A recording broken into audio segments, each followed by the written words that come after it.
Have you ever taught a lesson where even as you're marking the roll, you can already tell that no learning is going to take place, that you're not going to have control of your classroom today? Not because of anything dramatic that has happened, not because there's been a fight or a major incident. You just have this feeling, that specific sinking feeling, where you just know you're not going to reach the students. And the lesson hasn't even started yet. And I want you to know that that's not necessarily because you're not an effective teacher. I think the reason is because the lesson has actually started 5 minutes before you thought it did. Over the course of my career, I've been identified as an excellent mentor of young teachers. And one of the things that I often do when I'm assessing and helping and mentoring young, inexperienced teachers is to sit in on their classes, supervise, take notes, and come back to them with feedback. Here is a pattern I see over and over again while supervising these teachers. Students arrive, they're noisy, unsettled, still running on whatever happened 30 seconds ago in the corridor. The teacher tries to get their attention. Some of them settle. The teacher asks them again. A few more settle. Stragglers come a bit late and sit down. And precious minutes have been whittled away. Now, when I say precious minutes, I don't mean precious learning minutes. I mean precious behavior management minutes. Those lost 5 minutes are not neutral. They were minutes where the emotional temperature of the room was set by whoever was loudest.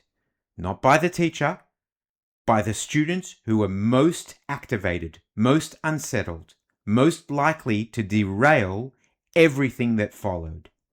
Once a lesson starts chaotically, it rarely becomes the lesson you hoped it would be. The tone has been set, and here is the statistic that matters. Often, when I come back to these teachers and explain that their first 5 minutes hasn't gone well and that set the tone for the rest of the lesson, I ask them a very important question. Take the class that you have just demonstrated in. Out of every 10 lessons, when you teach that class, how many of those lessons do you leave the room thinking that went okay? And teachers would come back to me with a score of something like 3 out of every 10 lessons usually go okay with that difficult, challenging bunch. And I tell them that if only 30% of their lessons go very well with this particular cohort, if you don't get the first 5 minutes, that 30% becomes something like 2%. You've dashed all your hopes in the very first 5 minutes. Without that opening few minutes done right, your chances of having a productive lesson almost disappear. So if this is your problem, let's fix it together. And one of the misnomers that I often get from young teachers is, I'll tell you why my lesson didn't really work that well. I didn't grab them from the first 5 minutes. It wasn't exciting enough. I tried to make it exciting, but it just didn't hold them. This is incorrect thinking, and I will prove it via an analogy. When you go to the gym, what's the first thing you do? You don't walk in and pick up the biggest barbell you can find and try and use it straight away. What do? You stretch. You ease your body into the work ahead. Nobody questions that. That is science. It's just obviously the thing to do when you go to the gym. You limber up those muscles so they can operate properly when you need them. And yet the advice most teachers receive about the first 5 minutes of a class is to make it exciting, dynamic, a hook designed to grab attention. That advice is equivalent of handing someone the heaviest barbell the moment they walk in through the door. Your most difficult students are not arriving in the classroom in a neutral state. They're coming from some kind of conflict, whether it be at recess or just general loneliness, feeling detached from the classroom, feeling disrespected, just had a clash with another teacher just beforehand, something's going on at home. They're already activated. And when you add excitement and stimulation to an already overwhelmed nervous system, you are not creating engagement. You are creating a detonator. What those students need is a soft landing, a calm, predictable, low stakes first 5 minutes that gives them permission to decompress before anything is asked of them.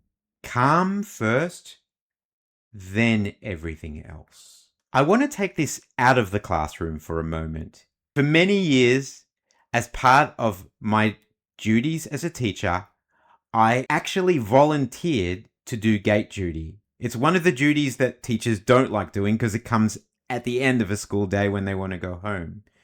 But I learnt so much from my experience doing gate duty. You see, when I was on gate duty, I noticed something unbelievable. Parents arrived to pick up their children, excited to see them, full of questions. How did the test go? What happened in class? Did you have a great day? Did the teacher love your project?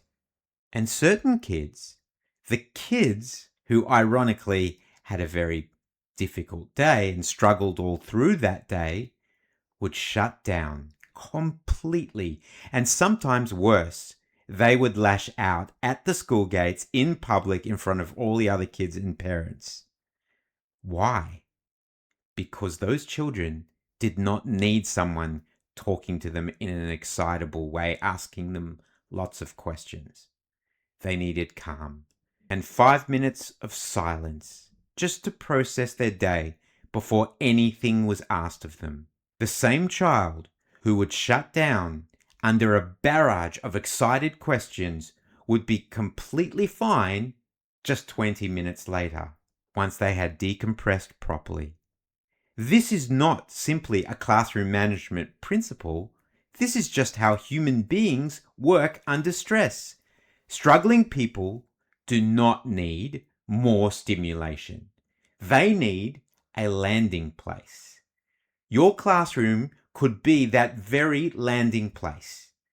Every single day, for every student who walks through the door carrying something you cannot see, that is what the first 5 minutes are really for. So let me provide you with a blueprint, 6 easy to follow steps that will provide you with the process that you need in order to master that very crucial first 5 minutes of your lesson. Step 1, own the room. Your classroom is not a shared space. It's not year 8. It is your classroom.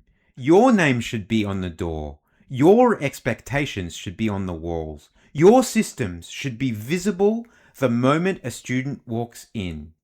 Students read environments. When they walk into a room with no clear owner, they treat it as anyone's room. And in anyone's room, anyone's rules apply. Step 2, be there first. Students should never walk into a classroom that you are not already in. And if you can't get there first, you make sure that they're waiting outside that door and they don't go in until you have opened the door for them and let them in. Just like you don't walk into someone's home without the host opening the door, the classroom is your home and you open it when you are ready. Step 3, control the threshold. Meet them at the door and do not open it until the group outside is settled. Now that will take a long time, especially the first few times you try it. And it could take up until the 5th time before the students finally see that it's in their best interest to calm down and not to hold up the class too much. But if you hold the line every single time, they will eventually get that point. And sure enough, the door will be open only when they're ready to come in, and not before. The temptation is to get them inside and seated straight away so that you're maximizing class time. I get it. It makes sense. But guess what? A chaotic group inside the room is way worse than a chaotic group outside of it. Because inside, there is the added pressure of work to be done.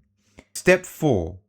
Greet every student by name. As they walk in, I want you to be warm, personal, consistent. Don't use their nickname, no jokes, just good morning or good afternoon with their actual name.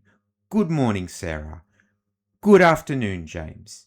Every student, every lesson, it takes about 30 seconds, and for your most vulnerable students, that greeting might be the warmest greeting that they get all day. Step 5.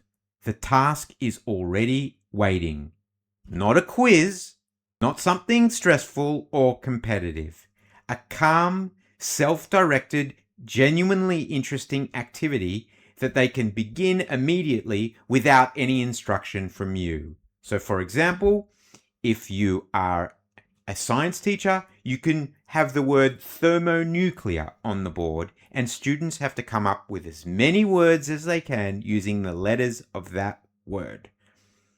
If you're an English teacher, have a story writing prompt. The first line of a story that the students complete a short story about. The instructions should already be on the board, but if you don't have time to put it on the board before the students come in, have handouts ready to give them as they walk in or on their desks before they walk in. The idea is that they sit down and they begin work without you saying even a word. Now, for your most difficult students, when the first task is low stakes and self-directed and not going to be marked, even the student who arrived angry from recess has something to do that probably will not threaten them at all. They can engage at their own pace, they can decompress while their hands are busy. Step 6. The countdown and the call out. Notice what we have done.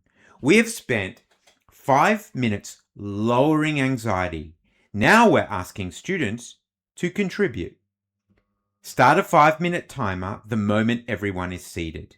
While they work, you circulate. You can write the day's rundown on the board. You give them time checks. There's 4 minutes to go. There's 2.5 minutes to go. We're in our last minute now. When the timer ends, use a random name generator or just pick names out of a hat to select 3 or 4 students to share. Not volunteers, random. There's a specific reason for that. When students know that anyone might be called on to offer the answers to the questions or to read out their work, then they use that time productively. Even the students who struggled a little usually have something decent to contribute. I want to come back to that feeling from the very beginning of this video. That sinking feeling before the roll is even finished, that the lesson is already done for, kaput, finished. You cannot control whether today is a good day or a bad day for most of your difficult students. You can't control what happened at recess. You cannot fix what they are carrying when they walk through that door. But you can control what meets them when they get there.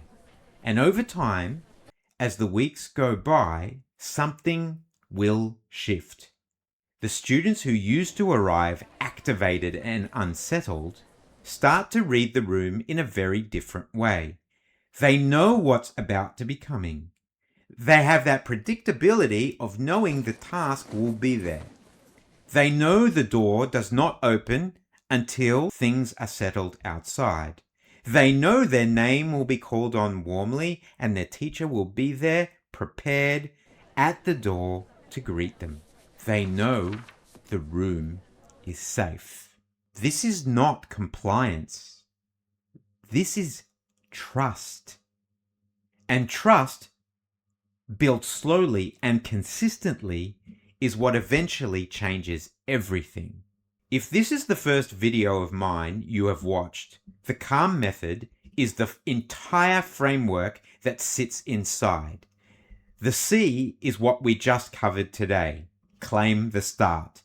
The rest of the framework is in the videos below, and also there is a free guide that covers the entirety of my CALM framework that you can click on in the description below.